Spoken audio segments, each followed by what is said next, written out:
ఉదయకాలపు దేవుని ప్రత్యక్షత.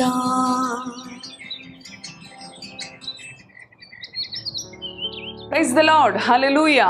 ప్రభునందు ప్రియ దేవుని బిడ్డలారా, ప్రభు యొక్క అత్యంత కృపను బట్టి మరి యొక్క నూతన దినము ఉదయకాల ప్రత్యక్షపు వాక్కులోనికి వచ్చి ఉన్నాం. మరి మన పడకల యొద్ద నుంచి లేచి ప్రభు యొక్క సన్నిధితో ఉదయకాల ప్రత్యక్షపు వాక్కుతో ఈ దినచర్యను ఆరంభించుకుందాం. తద్వారా ఆయన మెండైన కృపా సమాధానం మనకి సమృద్ధిగా అనుగ్రహించబడతాయి. మన పరిశుద్ధ గ్రంథములో నుంచి 1 పేతురు పత్రిక 3వ అధ్యాయము 12వ వచనమును చదువుకుందాం. ప్రభు కన్నులు నీతిమంతుల మీదను ఆయన చెవులు వారి ప్రార్థనల వైపునను ఉన్నవి, కానీ ప్రభు ముఖము కీడు చేయు వారికి విరోధముగా ఉన్నది. హల్లెలూయా. ఎంతో శక్తి కలిగిన దేవుని వాక్కు మనకు అనుగ్రహించబడినది. అవును ప్రియ దేవుని బిడలారా, ఆయన కన్నులు నీతిమంతుల మీద ఉన్నవి అని ఆయన వాక్కు సెలవిస్తూ ఉంది. ఈ ఉదయ కాలము ఆయన కన్నులు నీ పైన ఉన్నవి కనుకనే ఆయన వాక్కు నీకు ప్రత్యక్షపరచబడినది. అవును, ఏడు చేయు వారికి విరోధముగా మరి చూడండి ప్రభు ముఖము ఉన్నది అని మనము చదువుతున్నాం. అలానే ఆయన చెవులు వారి ప్రార్థనల వైపు ఉన్నవి. హల్లెలూయా.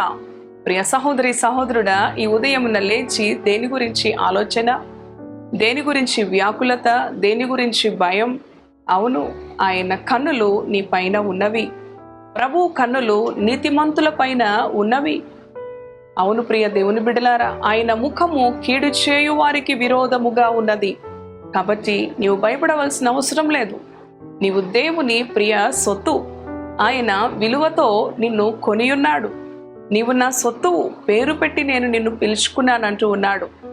మరి ఆయన బిడ్డగా ఈ లోకములో ఆయన ప్రతిరూపముగా ప్రత్యేకించబడిన బిడ్డగా, పరిశుద్ధుడైన బిడ్డగా జీవిస్తూ ఉన్నావా? అయితే నీకు భయం అవసరం లేదు, నీకు వ్యాకులత అవసరం లేదు, నీకు ఆందోళన కలవరము అవసరం లేదు. ఎందుకంటే ప్రభు కన్నులు నీతిమంతుల మీదను ఆయన చెవులు వారి ప్రార్థనల వైపును ఉన్నవి. కానీ ప్రియ దేవుని బిడలారా, ప్రభు ముఖము కీడు చేయు వారికి విరోధముగా ఉన్నది. అవును, ఒకవేళ నిర్నిమిత్తముగా నీవు హింసించబడుతున్నా, మరి శ్రమకు కీడుకు గురి చేయబడుతున్నా, ప్రభు ముఖము వారికి విరోధంగా ఉన్నది. కాబట్టి నీతి నిమిత్తము హింస, నీతి నిమిత్తము నింద, నీతి నిమిత్తము శ్రమ మంచిదే. నీవు ధైర్యముగా ఉండు, సంతోషముగా ఉండు, సమాధానముగా ఉండు. ఆయన కన్నులు నీ పైన ఉన్నవి కాబట్టి, ఆయన కను దృష్టి నీ పైన ఉన్నది కాబట్టి దేని గురించిన భయము నీకు అవసరం లేదు. లూకా సువార్త 18వ అధ్యాయంలో ఒక అనుభవాన్ని ప్రభు వివరించి చెప్పారు. 2 మనుషులు దేవాలయమునకు వెళ్ళారు. అవును ప్రియ దేవుని బిడ్డలారా, మరి పరిసయుడు సుంకరి నేనే నీతిమంతుణ్ణి అని తను కనుపరుచుకోవడానికి తను తాను హెచ్చించుకుంటూ ప్రార్థన చేశాడు. కానీ ప్రక్కన ఉన్న సుంకరి తన్ను తాను తగ్గించుకొని, అవును పాపినైన నన్ను కరుణించు, నీ వైపు కన్నులెత్తి చూడడానికి కూడా నాకు ధైర్యం లేదయ్యా. అవును ప్రియ దేవుని బిడలారా, కానీ ప్రభు కన్నులు ఆ పరిసయుని మీద లేవు. అతను ఎంతో ప్రార్థన చేశాడు. అయినప్పటికీ కూడా పరిసయుడు అంటూ ఉన్నాడు కదా, నేను మరి నా ప్రక్కనున్న ఈ సుంకరి వల్లే లేను. నేను ఎన్నో మంచి కార్యాలు చేస్తూ ఉన్నాను, వారములో 2 మారులు ఉపవాసం ఉంటున్నాను, మరి దేవుని భాగము తీస్తూ ఉన్నాను, అన్ని విషయాల్లో నేను నమ్మకంగా ఉన్నానని తన నీతిని, మరి తన యొక్క మరి భక్తిని దేవుని ఎదుట ప్రదర్శిస్తా ఉన్నాడు. కానీ ప్రభు కన్నులు ఎవరిపైన ఉన్నవి? సుంకరి పైన ఉన్నవి. పాపి అయిన సుంకరి పైన, దీనుడైన సుంకరి పైన తగ్గించుకొని తన్ను తాను, పాపినైన నన్ను కరుణించు ప్రభువా. ఈ ఉదయ కాలము నీవు కూడా సుంకరి వలె మరి నిన్ను నీవు తగ్గించుకొని దేవుని ఎదుట నీ యొక్క అంతరంగమును యథార్థముగా కనుపరుచుకున్నట్లయితే ప్రియ సహోదరి సహోదరుడా, ఆయన కన్నులు ఎల్లప్పుడూ నీ పైన ఉంటవి. నీవు నడవలసిన మార్గం, నీవు చేయవలసినది సరి అయినదిగా చేయుటకు ఆయన నీకు ఆలోచన ఇచ్చి నడిపించే దేవుడు. నీ మార్గము ఇరుకున పడకుండా, నీవు ఏ విధమైన శ్రమకు, శోధనకు, కీడుకు గురి కాకుండా ఆయన రెక్కల నీడలో భద్రపరిచే దేవుడు. అంటున్నాడు కదా, ఇశ్రాయేలులను కాపాడువాను, కునుకడు నిద్రపోడు, నిన్ను కునుకక నిద్రించక నీ ఎదుట మరి నీ ముందు ఉన్న ఆ యొక్క శ్రమను, ఆ యొక్క శోధనను ఆయన తొలగించే దేవుడు. అవును ప్రియ దేవుని బిడ్డలారా, మరి ఆయన అంటున్నాడు కదా, ప్రభు యొక్క కన్నులు నీతిమంతుల పైన ఉన్నవి. సుంకరి ప్రార్థన అంగీకరించి సుంకరిని నీతిమంతుడుగా ఎంచాడు ప్రభు.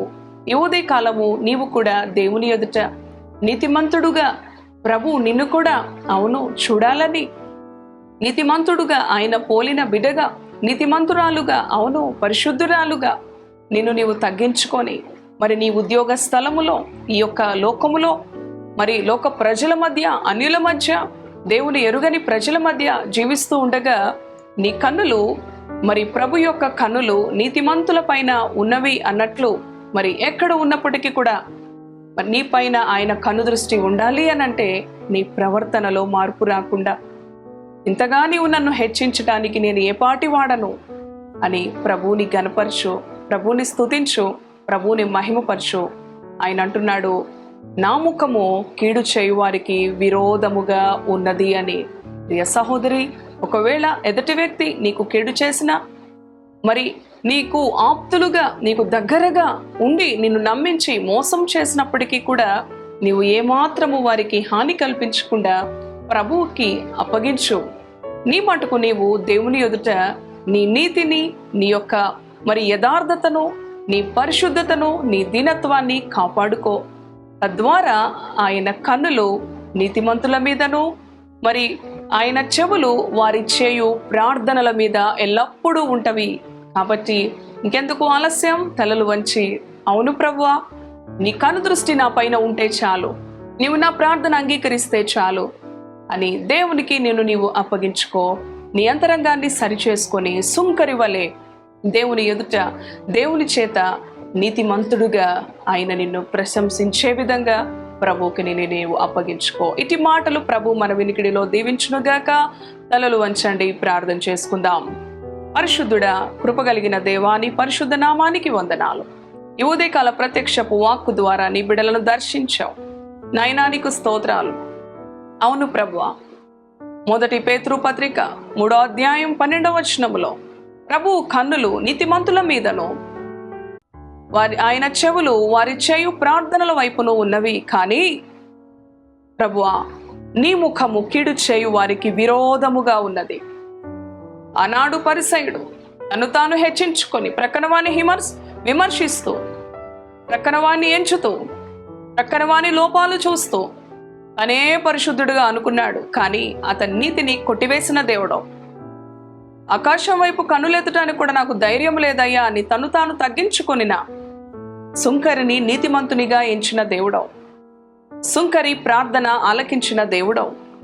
సుంకరి ప్రార్థనకు నీవు చెవులను అవునయ్యా తండ్రి నాయన అంగీకరించే విధముగా, అంగీకార యోగ్యముగా ప్రభువా నీవు ఉంచిన విధానాన్ని బట్టి నీకు వందనాలు. అట్టి రీతిగా ఈ మాటలు విన్న నీ బిడ్డలందరూ కూడా ప్రభువా నీ ముఖము కీడు చేయు వారికి విరోధముగా ఉన్నది.